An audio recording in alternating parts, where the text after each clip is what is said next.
अस्सलामुअलैकुम। मैं हूं राव कमर रिजवान और आप देख रहे हैं मेरा यूट्यूब चैनल। आपा की सूरत लाखों में एक थी। किसी की शादी में हसन भाई ने देखा था, तभी से मन में बसा लिया और अम्मी के पास रिश्ता भेजा। अम्मी को घर दामाद की ज़रूरत थी। हमारे वालिद साहब वफात पा चुके थे और भाई छोटे थे। घर में कोई मर्द मौजूद न था और हमें सहारे की ज़रूरत थी। हम मुआशी तौर पर खुद कफील थे। वालिद साहब 2 दुकानें और एक मकान छोड़ गए थे जिनके किराए पर गुजर बसर हो रही थी। हसन भाई भी अकेले थे। उनके वालिदैन वफात पा चुके थे। उनकी फूफी ने उन्हें पाला था और शादी भी उन्होंने करवाई। वो अम्मी की पुरानी वाकिफकार थी। उन्होंने हसन भाई को समझाया कि अब तुम्हें मेरी और मुझे तुम्हारी ज़रूरत नहीं है। मेरी अपनी औलाद मौजूद है, तुम अपना घर बसाओ। जब यह बात दुल्हा भाई की समझ में आई, उन्होंने घर दामाद बनना कबूल कर लिया, क्योंकि उनके ख्याल में ये हम बेसहारा लोगों के लिए नेकी थी। उन्होंने शादी के बाद मेरी माँ को हज भी करवाया। जब वो हज पर जा रही थीं तो बहुत खुश थीं। सच है कि इतना अच्छा दामाद किस्मत वालों को मिलता है। अम्मी जान को अब मेरी फिक्र थी। दुल्हा भाई के जानने वाले सऊदी अरब में थे। उन्होंने अम्मी जान को अपनी एक वाकिफ फैमिली से मिलवाया। उनका भांजा काशिफ बहुत अच्छा था और रोजगार के सिलसिले में वहां मुकीम था। हज के दौरान काशिफ ने अम्मी जान की बहुत खिदमत की और उनका दिल जीत लिया। अम्मी को भी वो बेटों जैसा लगा। उन्होंने काशिफ से वादा लिया कि जब तुम पाकिस्तान आओ तो मेरे पास ज़रूर आना। 6 माह बाद वो पाकिस्तान आया तो हमारे घर भी आया। मुझे ये देखकर हैरत हुई कि इतना मालदार और आला तालीम याफ्ता इंसान किस कदर सादा और नेक दिल है। उसमें ज़रा भी बनावट नहीं थी। जब अम्मी जान ने अपनी मजबूरियां बताकर उसको दामाद बनाने की ख्वाहिश का इजहार किया तो वो सोच में पड़ गया। अम्मी को मेरे रिश्ते की फिक्र दिन रात खाए जा रही थी। उसने वादा किया कि वो इस मामले में हमदर्दी से सोचेगा, लेकिन फैसला करने के लिए उसे थोड़ा सा वक्त चाहिए था। अम्मी उन दिनों बहुत मुज़तरब थीं। चाहती थीं कि किसी तरह काशिफ को राज़ी कर लें और वो निकाह करके ही जाए। वो हर तरह से उसका दिल मुट्ठी में लेना चाहती थीं। काशिफ 15 रोज़ हमारे घर ठहरा। इस दौरान वालिदा ने उसकी ऐसी आओ भगत की कि मैं सोच भी न सकती थी। माँ मेरी खातिर किसी की इतनी खुशामद कर सकती है। मैं समझती थी कि वो सिर्फ आपा से प्यार करती हैं। अम्मी एक जहां दीदा औरत थी। वो इस मामले को राज में रखना चाहती थीं। अम्मी ने हसन भाई से इस बात को छुपा लिया और काशिफ से भी कहा कि अभी किसी से तज़किरा ना करे। 15 रोज़ बाद अम्मी ने काशिफ को फ़ोन किया। बेटा, मैं दिल की मरीज़ा हूँ, मेरी ज़िंदगी का भरोसा नहीं। तुम जल्द मुझे बताओ कि तुमने क्या फ़ैसला किया है। मैं बीमार हूँ, मुझे ताख़ीर से परेशानी होगी। बेहतर है तुम हाँ या नहीं जो भी कहना है अभी कह दो, ताकि मैं उम्मीद में ना रहूं। मैं बेआसरा औरत हूँ, चाहती हूँ मरने से पहले जवान बेटी का बोझ कंधों से उतार दूं। अम्मी ने कुछ इस तरह रिक्कत से बात कही कि काशिफ को हाँ कहते ही बनी। उस वक्त लोहा गर्म था, चोट लगाने से काम बन गया। हमदर्दी के जज्बात से सरशार उस नौजवान ने एक मजबूर बेवा का दिल रख लिया। अम्मी ने उसे इतनी मोहलत भी ना दी कि वो अपने वालिदैन को आगाह कर सकता। अम्मी का ख्याल था इस तरह वो काशिफ की शादी में रुकावट डाल देंगी। अम्मी की काविशें रंग लाईं। मेरी आनन फानन शादी हो गई। ये शादी सीग़े राज में रही। वो जद्दा रवाना हो गए।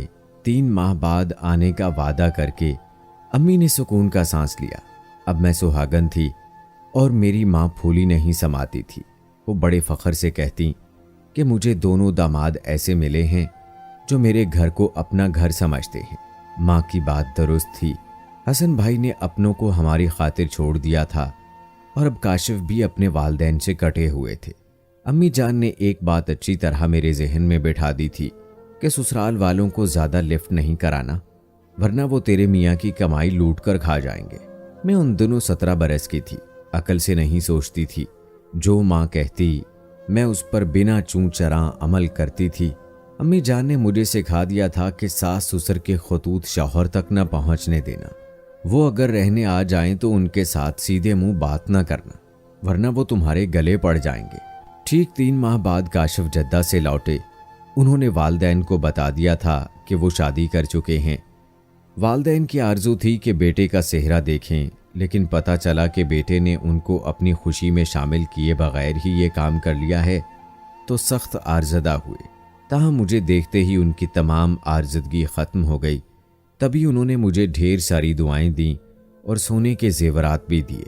मेरी सास की आरजू थी कि बेटे की अच्छी सी बरी बनाती और धूमधाम से बहू को ब्याह कर लाती।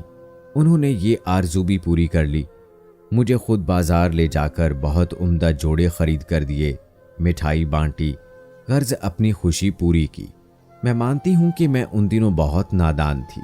सास ससुर और उनके घर वालों का हुस्ने सलूक भी मेरे दिल को मोम ना कर सका। ज़्यादा पढ़ी लिखी ना थी। जो माँ ने सिखा पढ़ा दिया वही मेरे दिल पर पत्थर की लकीर साबित हुआ। ससुराल में 15 दिन मैं शहजादियों की तरह रही। फिर हम जद्दा रवाना हो गए। जब मैं रवाना होने लगी, सास मुझे गले लगाकर रोने लगी। कहा, बेटी, हमारा दिल तुझसे लग गया था। तेरे आने से रौनक हो गई थी और तेरे जाने से हमारा घर सूना हो गया है। वहां जाकर खत लिखना, हमें भूल ना जाना। सास माँ की जगह होती है। उनके एहसासात को मैं ना समझ सकी, उनकी मोहब्बत को खुशामद जाना, उनके आंसुओं और दुआओं की कदर नहीं की। जद्दा में मेरे खाविंद आला ओहदे पर फाइज थे। मैंने इतनी सहूलतें ख्वाब में भी ना देखी थी। मैं बहुत खुशकिस्मत थी। मेरी तकदीर खुल गई थी। काशिफ मेरा बहुत ख्याल करते थे।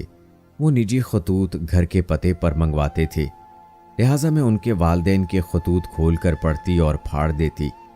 उनको न बताती कि उनके वालदैन उदास हैं या उनको कोई तकलीफ है। 10 साल हम जद्दा में रहे। हम 3 बार पाकिस्तान आए, लेकिन मैं ससुराल ना गई। मैंने काशिफ को मजबूर किया कि वो मेरी वालिदा के पास ठहरें।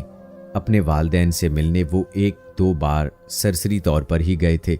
अब मैं 4 बच्चों की मां बन चुकी थी। उनको भी मैं ददयाल ना जाने देती थी। ये मेरी वालिदा की मंशा थी। उनका ख्याल था कि बच्चे दादा दादी से दूर रहें, वरना वो लोग बच्चों की मोहब्बत का बहाना बनाकर हमारे घर घुसने की कोशिश करेंगे। इंसान खता का पुतला सही, लेकिन जब रौनत हद से बढ़ जाए तो खुदा की बेआवाज लाठी उसके सर पर आ लगती है। तब उसे होश आ जाता है कि दूसरे इंसानों के भी हकूक होते हैं। सुख के दिन थोड़े होते हैं। मेरी बादशाही भी उस दिन ख़त्म हो गई जिस दिन काशिफ की कार हादसे का शिकार हो गई और वो नागहानी इस जहाने फ़ानी से रुखसत हो गए। सारे चराग यकलख्त गुल हो गए। मेरे 400 अंधेरा फैल गया। मैं दियारे गैर में तन्हा और गैर महफूज हो गई। ऐसे बुरे वक्त में काशिफ के चंद दोस्त काम आए। उन्होंने मेरे और बच्चों के पाकिस्तान जाने का इंतज़ाम किया और जो रकम कंपनी ने देनी थी वो भी उनकी भाग दौड़ की वजह से मुझको मिल गई। मैं जितनी अरसे जद्दा रही, हमेशा वालिदा और भाइयों को तोहफे, तहाइफ और रकूम भिजवाती रही। वालिदा का घर हकीकतन मेरे खाविंद की कमाई से चलता था। अब मुझ पर बुरा वक्त आ गया तो मैंने मैके की तरफ देखना था। मेरी आओ भगत हुई। भाइयों ने हाथों हाथ लिया और माँ ने भी पजीराई की। वो रकम जो कंपनी वालों ने अदा की थी वो तमाम वालिदा ने ले ली कि तुम्हारे ससुराल वालों को पता चल जाएगा तो वो इस रकम के दावेदार बन जाएंगे, लिहाजा ये पैसा तुम मेरे नाम जमा करवा दो। रकम माँ ने बड़े बेटे के नाम जमा करवा दी। अब भाई मुझे हर माह कलील रकम बच्चों के खर्चे के लिए देते थे। बच्चे ऐशो आराम में पले थे, उन्होंने तंगी नहीं देखी थी। अब उनको ये दिन देखने पड़ रहे थे। वो छोटी छोटी ख्वाहिशात के लिए तरस रहे थे। मेरे सास और ससुर एक बार मिलने आए तो वालिदा ने बच्चों को आपा के पास भिजवा दिया और उनसे मुलाकात नहीं करवाई। खुद भी ना मिली और मुझे भी कहा कि ज़्यादा लिफ्ट कराने की ज़रूरत नहीं। जिसके साथ नाता था जब वही नहीं रहा है तो अब इन लोगों की कहाँ गुंजाइश है। वो सीधे सादे शरीफ लोग थे। बहू हमारी मदद की ज़रूरत हो तो हाजिर हैं, बिला तकल्लुफ़ बता देना कि तुम्हें क्या चाहिए। अम्मी ने मुझे बाद में समझाया कि ये तुम्हारा दिल जीतने को ऐसा कह रहे हैं। इनको पता है कि तुमको कंपनी से काफ़ी पैसा मिला है, तुम अब लाखों की आसामी हो। अम्मी का कंट्रोल मेरे दिलो दिमाग में बचपन से था। माँ काबिल एहतराम हस्ती है, मुझे उनकी बुराई मकसूद नहीं, लेकिन कभी कभी यही हस्ती बड़ी जालिम हो जाती है जब अपने बेटों की खातिर खुद गर्ज बन जाती है और बेटी का हक गजब कर लेती है। अम्मी बेटे के लिए ऊंचे घरों में रिश्ता तलाश कर रही थीं ताकि उनको मजबूत सहारा मिल जाए। भाई सारा दिन अम्मी के साथ मेरी गाड़ी पर चढ़े फिरते और मेरे बच्चे पैदल स्कूल जाते। मैं चुप थी, उफ तक नहीं कर सकती थी। माँ जैसा चाहती थी वैसा करती थी। उन्होंने एक खुशहाल घराने में बड़े भाई का रिश्ता कर दिया। जेवर और बरी सब मेरे पैसों से बनाया गया और दुल्हन का कमरा सजा दिया गया। घर की दोबारा तामीर भी करवाई। अच्छे घर वालों में रिश्ते हों तो खर्चे भी अच्छे करने पड़ते हैं। भाई की शादी पर माँ ने दिल खोल कर खर्चा किया, शानदार वलीमा दिया। मैं अपने बच्चों का हक मारे जाने पर महर बलब थी। ये वो रकम थी जिससे मेरे बच्चों का मुस्तकबिल वाबस्ता था। और माँ मुझे झूठी तसल्लियाँ देती थी कि हौसला रख, तेरी एक एक पाई तेरे भाई जीते रहें, कमाकर तेरा कर्जा अदा कर देंगे। जब तेरे बच्चे जवान होंगे तो तेरे भाई इस लायक हो जाएंगे कि इनको पांव पर खड़ा करने में मदद करेंगे। भाइयों ने घर ठीक कराया और 2 मकान जो किराए पर लगे हुए थे वो आपस में बांट लिए। मुझे वालिद और वालिदा की जायदाद से भी महरूम कर दिया गया। मैं और अम्मी बच्चों के साथ उस पुराने घर में रहते रहे और भाई अपनी बीवियों के हमरा बड़े मकानों में चले गए। गोया आंख ओझल और पहाड़ ओझल। जब वो अपने घरों में आबाद हो गए तो मुझे और माँ को भूल गए।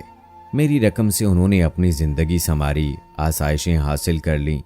उसके बाद मुड़कर भी नहीं देखा कि बहन और उसके यतीम बच्चे किस हाल में हैं। जब मेरा बेटा वसीम 5वीं में था तो मैं कोड़ी कोड़ी को मोहताज हो चुकी थी। पढ़ी लिखी न थी कि कहीं मुलाजमत की कोशिश करती।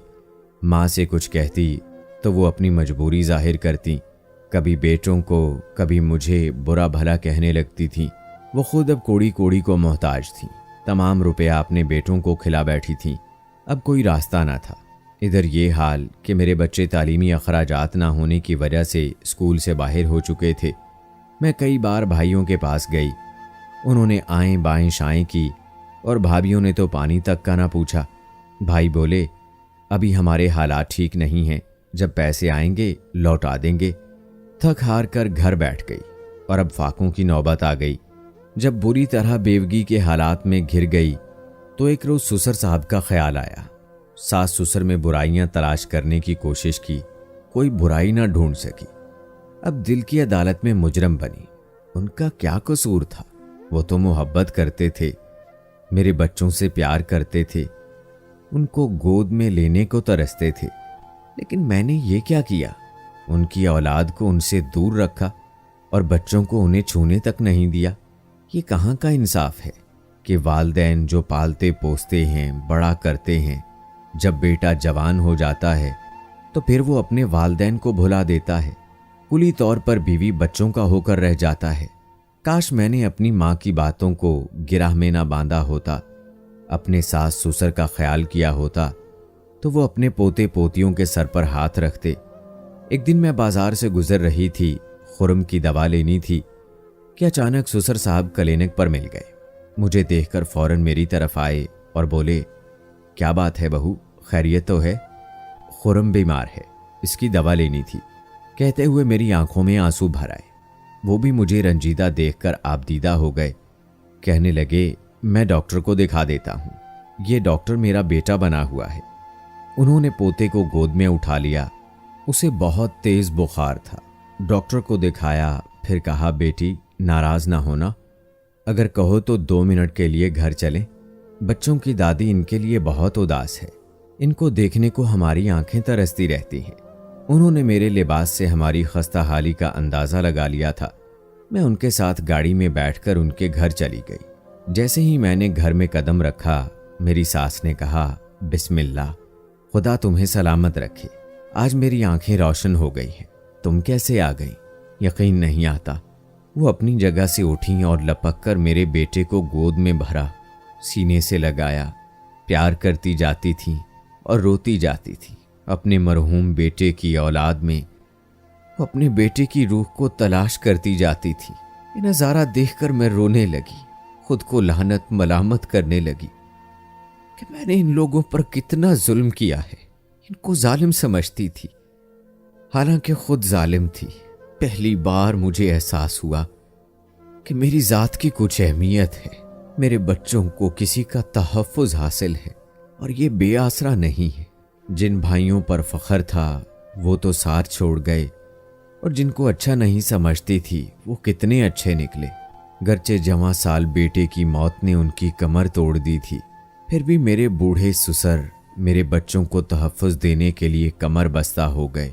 आज उनका साथ मेरे लिए डूबते को तिनके का सहारा नहीं था, बल्कि उन्होंने मेरी और बच्चों की भरपूर माली मदद की थी।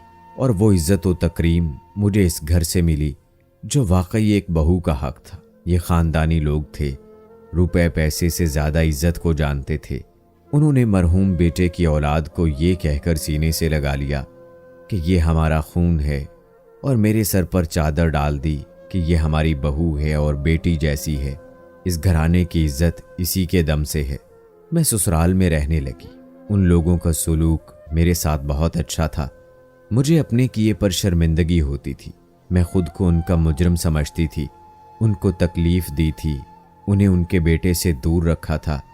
अपने बच्चों को जिनसे छुपाती थी वो तो उन पर जान फिदा करते थे। मेरा ये ख्याल भी गलत था कि उनको दौलत का लालच है। उनको किसी किस्म का लालच ना था। उन्होंने तो मुझसे पूछा तक नहीं कि मुझे जद्दा कंपनी से जो पैसा मिला वो कितना था और वो रकम कहाँ है, बल्कि वो कहते थे कि बहू गम ना करो, दौलत चली गई तो कोई बात नहीं, दौलत आनी जानी चीज़ है, लेकिन रिश्ते दौलत से अफजल होते हैं। मैंने खुद उनको बता दिया कि वालिदा ने कंपनी से मिलने वाली रकम भाइयों को अमानत दी और उन्होंने खयानत की। ससुर कहने लगे, बेटी गम ना करो, तुम्हारे भाइयों की जिंदगी में गई तो गोया तुमने माँ की खिदमत की और तुम जन्नत की हकदार हो गई। मेरे पोतों पोतियों के लिए हमारे पास अल्लाह का दिया बहुत कुछ है। अब मुझे पता चला कि अच्छे लोग कैसे होते हैं। वो वाकई फरिश्ता सिफ्त थे। मैंने अब जाना कि मैं कितनी खुशकिस्मत हूँ कि मुझे ऐसा ससुराल मिला और मैं कितनी बदनसीब थी जो इतने अरसे ऐसे लोगों से दूर रही। अब समझ में आया कि सास ससुर भी बाप की तरह होते हैं और नेकी का फल जरूर मिलता है। अच्छाई रायगा नहीं जाती, जबकि बुराई इंसान को नफरत के पाताल में ऐसे फेंकती है कि आदमी दूसरों को फना करने की चाह में खुद ही फना हो जाता है। हमें माँ बाप की कदर करने के साथ साथ सास ससुर की भी कदर करना चाहिए। आज मेरे बच्चे तालीम याफ्ता और अच्छे मकाम पर हैं तो मेरे सास ससुर के दम से, वरना मैंने तो उनकी बर्बादी में कोई कसर ना छोड़ी थी। और जो सबक मेरी माँ ने मुझे दिया उसने मेरी जिंदगी बर्बाद कर दी थी। खुदारा तमाम माँओं से गुजारिश है कि बेटियों को उनका घर बसाने की नसीहत किया करें, ना कि सास ससुर और नंदों से शौहर को दूर करने की उल्टी सीधी बातें। उम्मीद है मेरी कहानी बहुत से लोगों की जिंदगी बदल सकती है। कैसी लगी कहानी कमेंट बॉक्स में ज़रूर बताएं। मिलते हैं अगली वीडियो में, तब तक के लिए अल्लाह हाफिज़।